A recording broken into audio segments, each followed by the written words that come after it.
కళ్యాణం ఇది కనివిని ఎరుగని కళ్యాణం శుభతరుణం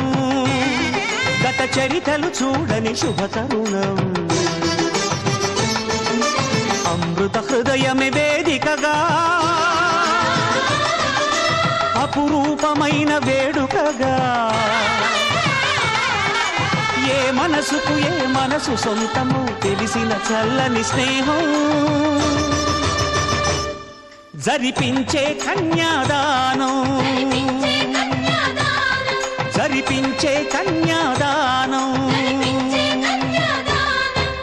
కళ్యాణం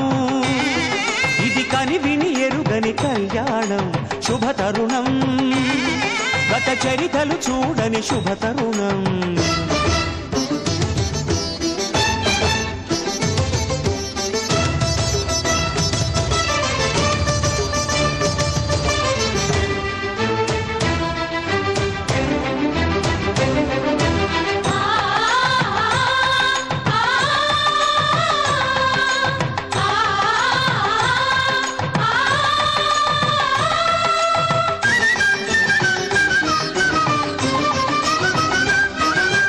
తెలియని లిపిలో ఆ విధి రాసిన భాషకి భాష్యం కాగా